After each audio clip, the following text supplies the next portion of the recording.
شاہ جنات ہوں، سارے جنوں اور پورے پرستان کا بادشاہ، شاہ جنات۔ ایسا کیوں ہوتا ہے؟ کیا میں ایک نفسیاتی مریض ہوں؟ میرے خیالات ایسے کیوں ہیں؟ کیا مجھے کوئی عارضہ لاحق ہو گیا ہے؟ جب یہ کہانی میرے پاس آئی اور میں نے پڑھی تو مجھے تو یقین ہی نہیں ہوا، لیکن لکھنے والے کا یہ دعویٰ ہے کہ یہ بالکل سچی کہانی ہے۔ السلام علیکم دوستو، یہ ہے U T V horror stories اور میں ہوں زرش ملک۔ زندگی بہت پرسکون تھی، گھر کا ماحول خوشگوار تھا۔ میں اپنے بہن بھائیوں میں سب سے بڑا ہوں، تعلیم کے سوا میرا کوئی مشغلہ نہیں تھا، گھر سے اسکول جانا اور اسکول سے گھر۔ میں نے میٹرک کے امتحان میں وظیفہ حاصل کر لیا، گھر کا ہر فرد خوش آئند مستقبل کے تصور سے محظوظ ہو رہا تھا۔ پھر مجھے ایک اچھے کالج میں داخلہ مل گیا۔ بول چال کلاس کے ہر فرد سے تھی، کسی کو مجھ سے کوئی بھی شکوہ نہیں تھا، ہر امتحان میں اول آتا۔ اس وجہ سے بھی لوگ مجھے عزت کی نگاہ سے دیکھتے تھے۔ اس طرح سے 2 سال کا طویل عرصہ گزر گیا، سب اچھا جا رہا تھا، لیکن اندر ہی اندر میرے مزاج میں نہایت عجیب قسم کی تبدیلیاں آ رہی تھیں۔ یعنی میں نے ڈائری لکھنی شروع کر دی، میں تنہائی پسند ہو گیا، کسی سے نہ ملتا، خود کو گھر کا فرد نہ سمجھتا اور کسی بھی گھریلو معاملے میں دخل نہ دیتا۔ یقین جانیے میں اس قدر تبدیل ہو گیا کہ غموں میں مجھے لذت ملنے لگی۔ کالج سے گھر آتا تو صرف ایک ہی خواہش ہوتی کہ اے خدا گھر جاتے ہی مجھے کوئی ایسا غم ملے جس سے بس مزہ ہی آ جائے، اور پھر آہستہ آہستہ یہ لذت مجھے مطمئن نہ کر پاتی، کیونکہ مجھے اس سے بھی زیادہ بڑا غم چاہیے تھا۔ خاندان کے تمام عزیز مجھے سب سے زیادہ پیار کرتے تھے، لیکن مجھے سب سے نفرت ہوتی گئی۔ والدہ صاحبہ مجھے سب سے زیادہ پیار کرتی، لیکن وہی میرے لیے سب سے زیادہ ناپسندیدہ شخصیت تھی۔ والد صاحب بھی مجھے بے پناہ چاہتے تھے، لیکن وہ اس بات کا بار بار اظہار نہ کرتے۔ مجھے اپنے والد سے ہمدردی تھی، میں انہیں نہایت عاجز سمجھتا تھا۔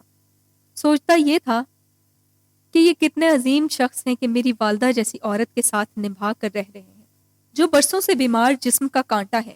بیماری کی وجہ سے مزاج میں چڑچڑا پن پیدا ہو گیا ہے، لیکن پھر بھی ان کا ساتھ دے رہے ہیں۔ ایک دن حسب معمول میں کالج سے گھر آیا تو والد صاحب کہنے لگے، چلو آج ایک آدمی کے پاس چلیں، وہ ہاتھ دیکھنے میں بہت ماہر ہے۔ میں والد صاحب کے اس رویے سے بہت حیران ہوا، کیونکہ ہمارے گھر میں کوئی ہاتھ دکھانے یا تعویذ گنڈے پر یقین نہیں رکھتا تھا۔ والد صاحب کے کہنے پر میں ان کے ساتھ ہو لیا اور اس آدمی کے پاس پہنچ گئے۔ یہ صاحب میرے والد کے ماتحت کام کرتے تھے اور فارغ اوقات میں تعویذ گنڈا بھی کرتے تھے، جس کا باقاعدہ وہ ہدیہ بھی لیتے تھے۔ انہوں نے میرا ہاتھ دیکھا اور ہاتھ پر پین سے 2 لائنوں پر نشان لگاتے ہوئے کہا کہ تم پر جادو کیا گیا ہے۔ وہ بھی کسی ایک نے نہیں، 2 لوگوں نے۔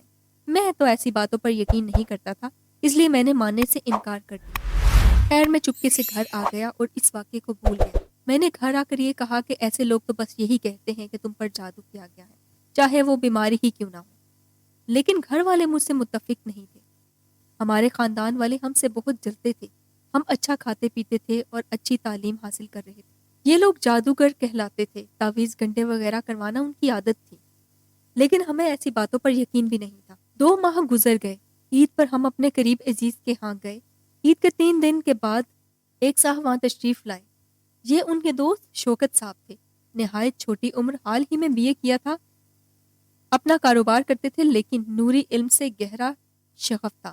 مجھے ان کے سامنے لے جایا گیا اور کہا گیا کہ ذرا اسے دیکھیے، کیا بات ہے، روز بروز اس کی صحت گرتی جا رہی ہے۔ دوسرے ہمیں یہ شک ہے کہ کسی نے اس پر جادو کیا ہوا ہے۔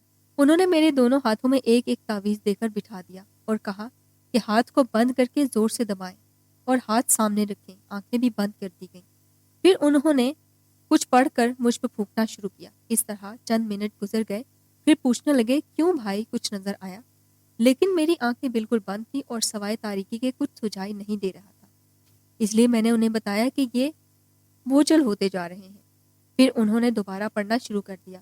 میرے دونوں ہاتھوں پر ہزاروں من کا بوجھ پڑ گیا اور بوجھ تلے ہاتھوں کے اوپر نیچے حرکت شروع کر دی، اور پھر دیکھتے ہی دیکھتے میرے ہاتھوں نے یہ حرکت تیز کر دی۔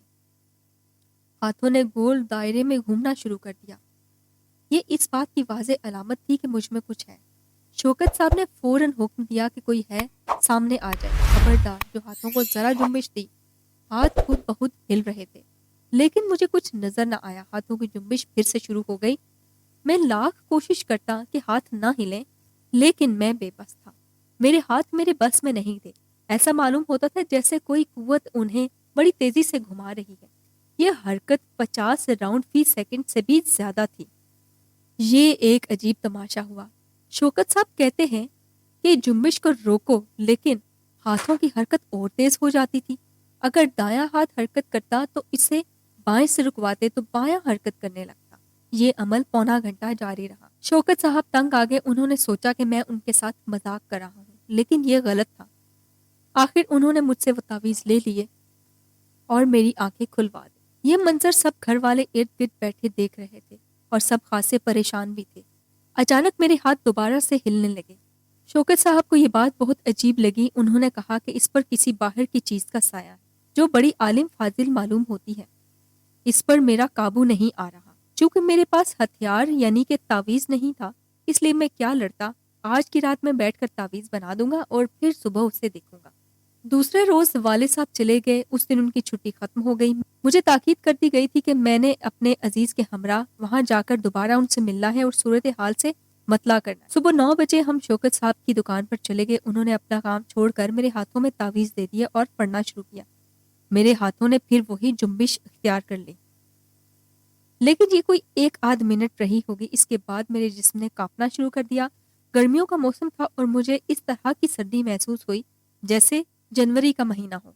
خیر، کچھ دیر بعد انہوں نے مجھ سے پوچھا کہ تمہیں کچھ نظر آیا، لیکن سوائے ایک ستون کے مجھے کچھ نظر نہیں آ رہا تھا.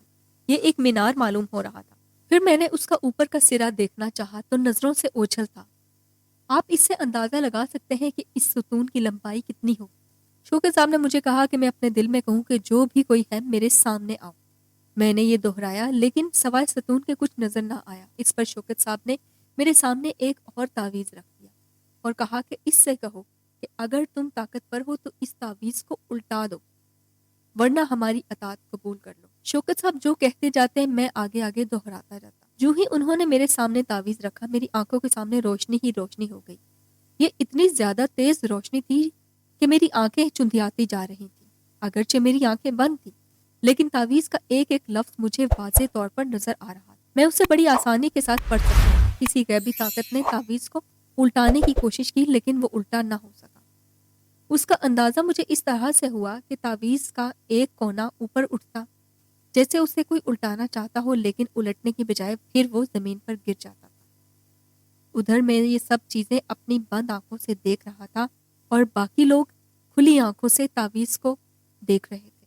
چند لمحوں کے بعد میرے سامنے ایک سایہ ابھرا. یہ ایک انسانی شکل کا آدمی تھا، لیکن قد و قامت زیادہ چوڑی اور اتنا موٹا تھا جیسے 4 موٹے موٹے آدمی کھڑے ہوں. اس کا چہرہ میری طرف نہیں تھا. سر پر ایک ٹوپی تھی. بند آنکھوں کے باوجود میرے سامنے روشنی تھی اور میں اس عجیب و غریب مخلوق کو دیکھ سکتا تھا. اس کے بعد سوال و جواب کا طویل سلسلہ شروع ہو گیا. سب سے پہلا سوال شوکت صاحب نے یہ کیا کہ تم مسلمان ہو، عیسائی ہو یا ہندو؟ خبردار اگر تم نے جھوٹ بولا. دوسری طرف سے اس نے جواب دیا کہ وہ عیسائی ہے. پھر ثبوت کے طور پر اس نے اپنے سر سے ٹوپی بھی اتار دی. دوسری طرف سے اس نے جواب دیا کہ میں ہندو ہوں. پھر ثبوت کے طور پر اس نے سر کے اوپر سے ٹوپی اتار دی. میں نے دیکھا کہ اس کے بالوں میں ایک لٹ جو کہ عموماً ہندو رکھتے ہیں لٹک رہی ہے. شوکت صاحب نے دوسرا سوال کیا، پیچھے منہ کر کے کیوں کھڑے ہو؟ ہمت رکھتے ہو تو سامنے آؤ. اس پر وہ کہنے لگا کہ یہ بات نہیں ہے، لیکن میں اگر اپنا چہرہ دکھاؤں تو یہ بچہ ڈر جائے گا. میں اسے ڈرانا نہیں چاہتا. شوکت صاحب، تم کب سے اس کے ساتھ ہو؟ جن 2 سال سے. تم نے اسے کیوں پکڑا ہے؟ میں کالج کے گیٹ کے باہر درخت پر بیٹھا تھا. یہ وہاں سے گزرا اور میں نے اسے پکڑ لیا. تو لیجئے جناب، اس طرح حادثے کی ابتدا ہوئی. کالج یعنی میرے داخلہ لینے کی سزا مجھے یہ ملی. تم 2 سال سے اس کے ساتھ رہے. تم نے اسے کوئی تکلیف نہ دی، حالانکہ تمہاری قوم چاہے کتنی ہی مہربان کیوں نہ ہو، کوئی نہ کوئی تکلیف ضرور دیتی ہے. شوکت صاحب نے دریافت کیا. میں تو اس پر اپنی عنایات کرتا رہا، میں اسے بھلا تنگ کیوں کرتا؟ شوکت صاحب کہنے لگے اب تمہیں اسے چھوڑنا ہوگا. لیکن وہ کہہ رہا تھا کہ آپ کو میری موجودگی پر کیا اعتراض ہے؟ میں نے اسے کوئی تکلیف نہیں دی جو آپ مجھے بھگانا چاہتے ہیں. اس پر ہمارے ایک اور عزیز بولے کہ اس کی صحت دیکھی ہے، سوکھ سوکھ کے کانٹا بن گیا ہے، سب سے نفرت کرنے لگا ہے، اور ابھی کچھ اور بھی ہونا باقی ہے کیا؟ اس پر وہ کہنے لگا کہ یہ موٹا ہو جائے تو پھر چلے گا، لیکن میں نہیں جاؤں گا. خیر، اس پر شوکت صاحب کہنے لگے کہ چلو ٹھیک ہے، ہم نے اپنے دوست کے چند کام تم سے کروانے ہیں، اس وقت ہم تمہیں اس لیے نہیں نکالتے. اگلے اتوار کو تم سے نمٹیں گے۔ اس پر کھیل ختم ہو گیا۔ میری آنکھیں کھول دی گئیں، تعویذ لے لیے گئے اور ایک تعویذ مجھے گلے میں ڈالنے دے دیا گیا۔ شوکت صاحب نے 1 ہفتہ کی مہلت لی، وہ اس لیے کہ ان کے دوست نے ایک زمین خریدی تھی اور یہ کام وہ اس جن سے لینا چاہتے تھے، لیکن یہی مہلت میرے لیے دہشت اور حادثے کا باعث بن گئی۔ گھر پہنچ کر سب کو تفصیل بتائی، میرا کالج بھی کھلنے والا تھا، دوسرے والد صاحب کو بھی پیغام دینا تھا کہ کام میں 1 ہفتہ تک ملتوی کر دیا گیا ہے، اس لیے فیصلہ یہ ہوا کہ میں والد صاحب کے پاس چلا جاؤں اور اگلے اتوار واپس آ جاؤں۔ مجبوراً جانا پڑا کیونکہ دوسری صورت میں والد صاحب پریشان ہوتے یقیناً، لیکن مجھے یقین ابھی بھی نہ آیا کہ مجھ پر واقعی کسی چیز کا سایہ۔ میں والد صاحب کی طرف جانے کے لیے تیار ہوا، تعویذ جو گلے میں ڈالنے کے لیے دیا تھا وہ ڈوری نہ ہونے کی وجہ سے ڈال نہ سکا اور اسے وہیں بھول گیا۔ طبیعت حشاش بشاش تھی، لیکن سفر کے اختتام پر جو ہی میں بس سے اترا میرا جسم بوجھل ہو گیا، میرے سارے جسم میں درد ہونے لگا، ایسے معلوم تھا جیسے تیز بخار آنے والا ہو، لیکن یہ کیا، بخار بس سے اترتے ہی چڑھتا تھا۔ اس بات کا احساس مجھے پہلے کیوں نہیں ہوا؟ پہلے تو مجھے سب ٹھیک لگ رہا تھا۔ ان باتوں کا جواب میرے پاس نہ تھا۔ بس سٹینڈ سے گھر تک کا فاصلہ طے کرنا ناممکن ہو گیا۔ میری آنکھیں سرخ ہو گئیں اور باہر کو نکل آئیں۔ قدم آگے رکھتا تھا تو پیچھے کو پڑتا تھا۔ 1 فرلانگ کا فاصلہ بمشکل آدھے گھنٹے میں طے کر کے گھر پہنچ گیا اور جاتے ہی بستر پر لیٹ گیا۔ میرا ایک چھوٹا بھائی اور بہن بھی وہیں موجود تھے۔ میں نے بڑے مزے لے کر صبح کے واقعے کی تفصیل بتائی، حالانکہ وہ خاصے پریشان تھے۔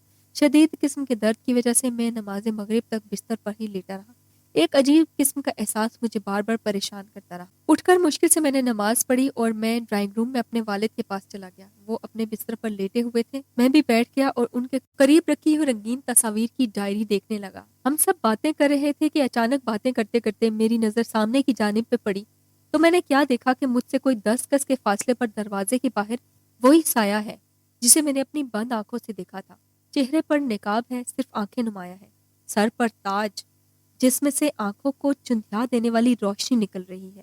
روشنی اس قدر تیز اور ٹھنڈی تھی کہ چاند اس کے آگے ماند پڑ رہا تھا۔ اور پھر نظروں سے نظریں ملی، میری آنکھیں جامد ہو گئیں۔ میں نے 1000 کوشش کی کہ اپنی آنکھوں کو اس سے ہٹا لوں یا گردن کو موڑ لوں، مگر ناکام رہا۔ یہ سب کچھ ایک ہی لمحے میں ہو گیا۔ جب والد صاحب نے دیکھا کہ میں باتیں کرتے کرتے اچانک چپ ہو گیا ہوں تو انہوں نے نظریں اٹھا کر میری طرف دیکھا تو میں نے زور سے چیخ ماری۔ انہوں نے دیکھا کہ میرا جسم ساکت ہے، آنکھیں باہر کو نکلی ہوئی ہیں اور میں ایک جگہ مرکوز ہوں۔ آنکھوں کی پتلیاں ایک جگہ جامد ہیں، دوسری طرف دیکھنے کے لیے پتلیوں کو گھمانے کے بجائے گردن موڑ کر دیکھتا ہوں تو ان کے حلق سے ایک چیخ نکلی۔ اس سے بیشتر کی چیخ سن کر باورچی خانے سے کوئی آتا، وہ خبیث اپنا کام کر چکا تھا، وہ میرے جسم میں داخل ہو چکا تھا۔ میں اس کی موجودگی محسوس کر رہا تھا۔ والد صاحب کی چیخ سن کر میں نے والد صاحب کو گھورا، پھر پاؤں سے لے کر آہستہ آہستہ اوپر کی جانب دیکھا۔ جس جگہ میری نظر پڑتی گئی والد صاحب کا جسم بے جان ہوتا گیا، حتیٰ کہ میں نے نظریں دل پر ڈال دی۔ پھر والد صاحب کی ایک اور چیخ ابھری، اوہ میں مر گیا، اور ساتھ ہی بڑی قوت کے ساتھ انہوں نے میری گردن کو ہاتھوں سے پرے دھکیل دیا۔ اتنی دیر میں وہ اپنا کام کر چکا تھا۔ والد صاحب کا جسم دل تک بے جان پڑا تھا۔ وہ پلنگ پر پڑے ہوئے تھے، چھوٹے بہن بھائی اور نوکر بھاگ کر ہمارے گرد جمع ہو گئے۔ والد صاحب کا اصرار تھا کہ میں ان کی طرف نہ دیکھوں، لیکن مجھ سے ان کی تکلیف بھی نہیں دیکھی جا رہی تھی، کیونکہ اس وقت جو بھی ہو رہا تھا وہ میں بھی کر رہا تھا اور میرے اندر موجود جو طاقت تھی وہ بھی کر رہی۔ میں نے اپنی نظریں فرش کی طرف مرکوز کر دیں، لیکن میرے جسم کا کوئی بھی حصہ اپنے کنٹرول میں نہیں تھا، صرف میرا دماغ میرے بس میں تھا اور وہ صحیح کام کر رہا تھا۔ وہ جن حقیقت میں جنوں کا بادشاہ یعنی شاہ جنات تھا، وہ اب میرے جسم میں تھا، لیکن اس کی موجودگی کا احساس مجھے اس وقت ہوتا جب وہ میرے جسم کے کسی حصے کو حرکت دیتا۔ ایسی صورت مجھے ایسا محسوس ہوتا میرے جسم سے کرنٹ گزر رہا۔ نوکر نے جلدی سے کہا کہ قریب سے کسی مولوی کو بلا لاتے ہیں، اور میرے بہن بھائیوں کو کہا کہ قرآن مجید کی تلاوت کرو، اور اس نے مجھے بھی قرآن پاک کھول کر دیا۔ حالانکہ میں نے قرآن پاک پڑھا ہوا تھا، لیکن اس وقت مجھے وہ کسی اور زبان میں لکھا ہوا معلوم ہو رہا تھا۔ میں صرف کلمے کا ورد کیے جا رہا تھا۔ تھوڑی دیر میں مولوی صاحب بھی پہنچ گئے، انہوں نے بھی پڑھ کر پھونکنا شروع کر دیا، لیکن جب وہ مجھ پر پھونکتے تو والد صاحب کے جسم میں داخل ہو جاتا اور میں چیختا، مولوی صاحب اس کی طرف پھونک مارو، لیکن دوسرے ہی لمحے وہ وہاں سے نکل کر مجھ میں آ جاتا۔ یہی حالت آدھا گھنٹہ رہی۔ اب مولوی صاحب نے 2 قرآن مجید اٹھا لیے، ایک کو سینے سے لگایا اور دوسرے کو میرے سر پر رکھا اور لگے بھاگنے، لیکن میں نے انہیں روک لیا۔